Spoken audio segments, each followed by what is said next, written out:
আজ মহালয়া। পিতৃপক্ষের অবসানে সূচনা হলো দেবীপক্ষের। ভোর থেকেই ঘাটে ঘাটে পিতৃতর্পণের ভিড়। পিতৃপুরুষকে জলদান করে শারদ উৎসবের সূচনা হলো গোটা রাজ্যে। মহালয়ার ভোর থেকে দুর্গাপুর ব্যারেজ সংলগ্ন বিসর্জন ঘাটে তর্পণ করার জন্য মানুষের ভিড় উপচে পড়ে। পুণ্যার্থীদের নিরাপত্তা সুনিশ্চিত করতে বিসর্জন ঘাটে নজরদারি চালায় দুর্গাপুর কোকোভেন থানার পুলিশ। দুর্ঘটনা এড়াতে নজরদারি রয়েছে এনডিআরএফের। শেষ হয়ে যখন দেবীপক্ষ পড়ছি সেই সময় আমরা যারা হিন্দু, আমাদের বিশ্বাস যে আমাদের যারা পূর্বপুরুষ আছেন তারা আমাদের পৃথিবীর কাছাকাছি চলে আসেন, তাদের আত্মা আমাদের পৃথিবীর কাছাকাছি আসেন। তারা আশা করেন যে তাদের যারা উত্তরসূরি যাদের এই পৃথিবীতে রেখে গেছেন তারা তাকে স্মরণ করবেন। এটাকে অ্যাকচুয়ালি তর্পণ বলে। তর্পণের বাংলা মানে হচ্ছে স্মরণ করা, তাকে স্মরণ করা, তাকে শ্রদ্ধা জানানো। তো আমরা এই ভোরবেলায় এসে উপস্থিত হয়েছি যে আমরাও বিশ্বাস করছি যে আমার যত আত্মীয় স্বজন, আমার বাবা মা ঠাকুমা, আমার দাদু, আমার যত আত্মীয় স্বজন যারা আর ইহলোকে নেই তারা নেমে এসছেন।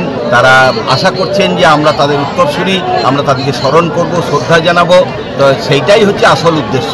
মানে তারা জল নেন কিনা আমি জানি না, কিন্তু তাদেরকে আজকে স্মরণ করার দিন। পিতৃতর্পণ, পিতৃকুল মাতৃকুলকে তাদের আত্মার শান্তি কামনাতে তাদের সন্তান সন্ততিরা তাদেরকে তেল এবং জল দান করে এবং তারা এই আত্মারা শান্তি পান এবং সন্তান সন্ততির কাছে তাদের জল বা তেল জল পেয়ে তারা পরিতৃপ্ত হন এবং তাদের সন্তান সন্ততিকে তারা আশীর্বাদ করেন। এই তর্পণ যুগ যুগ ধরে হয়ে আসছে। যে তর্পণ পিতৃতর্পণ আজকে পিতৃতর্পণের শেষ দিন, অমাবস্যা মহালয়ার পরে এরপরে দেবীপক্ষ পড়ে যাচ্ছে। যে দেশাম্য বায়ু নয় নদীয়তে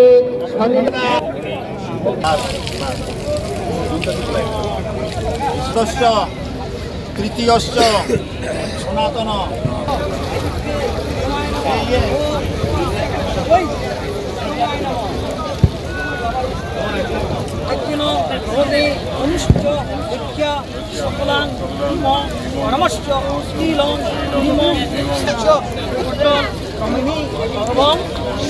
দুর্গাপুর থেকে সনাতন গড়াইয়ের রিপোর্ট, টিভি নিউজ 10।